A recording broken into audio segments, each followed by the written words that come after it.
Welcome sa Dries TV. Kung interesado ka sa ganitong news, huwag kalimutang isubscribe ang ating YouTube channel. Maraming salamat! Welcome back again sa ating YouTube channel mga kakimpaw, and sa update natin ito ang pag-uusapan natin ay tungkol sa mga importanteng kaganapan kina Kim and syempre kay Paula Avellino.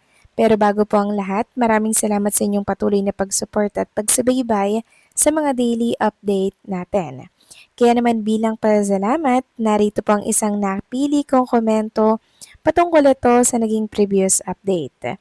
Mula ito kay Lot and Home Hunter, sabi niya, Mistress Laos daw kailanman hindi sila malalaos dahil combine na nanghihilahan pataas at masayang magkasama sa isa't isa. Sa kanilang tahanan, para sa akin, okay si Paolo magdala ng relationship. Dahil masaya naman silang dalawa, wag lang matukso si Paolo sa iba. Keep it forever, God bless more project. Take care always. Maraming salamat sa komento, Lot and Home Hunter. Yes, tama ka dyan.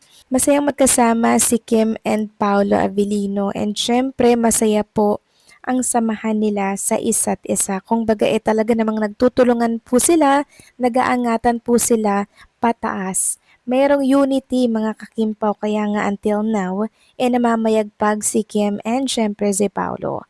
Sobrang ganda ng relationship na meron sila mga kakimpaw. 'Di ba? Kaya wala silang time para pansinin at pag-aksiyahan ng oras yung mga negativity dyan sa tabi-tabi, 'di ba? Kahit na sinisira po sila ng paulit-ulit, hindi po sila nasisira.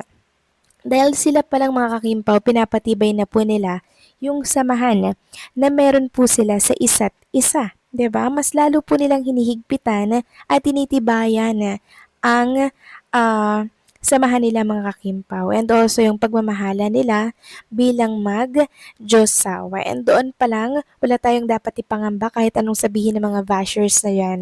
Kahit anong sabihin paninira na laos na daw si Kim and Paolo, nasaan? Patuloy at patuloy lang naman silang sinasampal ng katotohanan na malakas at in demand pa rin si Kim and Paolo.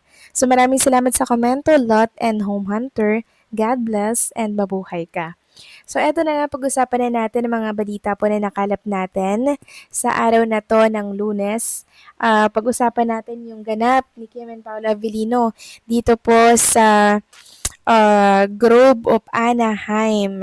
So grabe mga kakimpaw. Dahil alam nyo ba, itong venue po ng Grove of Anaheim ay almost 2,000 po ang pwedeng ma-accommodate na audience. Nasa 1,700 guests. So ilan na lang yung kulang, 'di ba? 2,000 na. Ayon nga dito, the City National Grove of Anaheim is a versatile indoor venue in Orange County, California, with a total capacity of 1,700 guests. The venue provides an intimate setting for concert, comedy show, and private events offering. So medyo may kalakihan ito mga kimpaw kumpara po doon sa first leg na venue ni Chinita Princess and Paolo Avellino.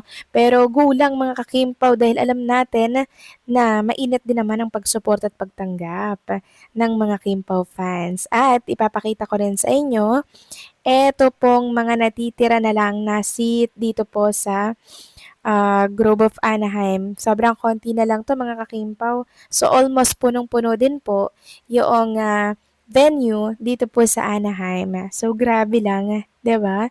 Sabi nga ng isang netizen sex, bigger audience tonight, and wow, around 98% full. O, di ba mga kakimpaw, almost sold out. Full pack for a venue bigger than Fox Theater in Redwood City. So, grabe. Eto na naman tayo. Sa dumagsa na naman ang mga taga-suporta ni Kim and Paolo para po sumuporta dito sa concert or show ni Kim and Paolo. Sabi nga dito, venue is bigger for the second leg, so Kiwi fam, bring your loudest cheers and highest energy tonight. Let's go, Kim Pao. So, grabe no? Parang ngayon pa lang hindi na ako makapag-antay kasi ngayon mga kakimpaw, nagsisimula na talaga yung show. So unang sumalang, syempre si Carmel Nagpasaya po siya, kumanta siya mga kakimpaw. And next na niyan, Kim and Paolo Avellino na. And talagang nung lumabas nga po si Kim and Paolo, tilian, kagulo ang mga Kimpaw fans na nasa venue. Grabe, sobrang init ang pagtanggap kay Kim and Paolo. At alam niyo ba mga kakimpaw, trending na naman tayo ngayon sa X. Ayan o, number 4, trending in the Philippines. Kim Pao loves Anaheim, trending with hashtag love Kim Pao World Tour. And binahagi nga po ng The Filipino Channel ang ilang pasilip doon. And kitang-kita ko nga po yung crowd. Ay, grabe, ang dami. Punong-puno talaga yung venue. Sabi nga dito, and we're officially getting started. The pre-show has begun and the excitement inside the venue is on another level. Anaheim, are you ready for tonight, Kim Chu and Paula Avellino? So, grabe lang mga kakimpaw, di ba? Walang kupas. Si Kim and Paolo still tinitilian at pinipilahan. At eto pa ang good news mga kakimpaw. Sa mga naghahanap po dyan, sa management ni Kim and Paolo Avellino, bakit daw po hindi present si Derek Loren? So nakaka-touch kasi nakita natin si Derek Loren mga kakimpaw, ang tatay ni Kim and Paolo Avellino, nasa Anaheim. Nakarating po siya mga kakimpaw, nakaka-touch. At maging si Chinita Princess, mangyak-ngyak sa kanyang emoji na shinare sa kanyang social media account. Sabi niya, oh, Derek Loren is in the house. Grabe, no? Sobrang love na love din talaga ni Derek Loren si Chinita Princess. Syempre, no? Anak-anaka niya kaya si Chinita Princess at hindi niya po pababayaan niya si Kim Chu kahit nasa ibang bansa yan. Kasi may mga nagtataka pong mga Kimpaw fans, bakit daw po parang hindi suportado nila Derek Loren itong show ni Kim and Paolo dito po sa ibang bansa. So, ayan na po si Derek Loren mga kakimpaw. Sa mga naghahanap po sa kanya, ayan po, busy lang si Derek Loren itong mga nakarang araw kaya hindi po natin siya nakita dito po sa first leg show ni Kim and Paolo. Ngayon, eto na si Derek Loren mga kakimpaw. Nakakatuwa. And maging ako super happy dahil talaga namang yung pagmamahal ng isang ama sa isang anak mga kakimpaw, andon kay Derek Loren eh. Grabe, di ba nakaka-touch? Kaya maging si Kim Chu, hindi niya maiwasang matouch at talaga namang mangyak-ngyak sa kanyang emoji na pinost sa kanyang social media account. So, ayan ha, wag na magtampo yung ibang Kim Pao fans na naghahanap kay Derek Loren.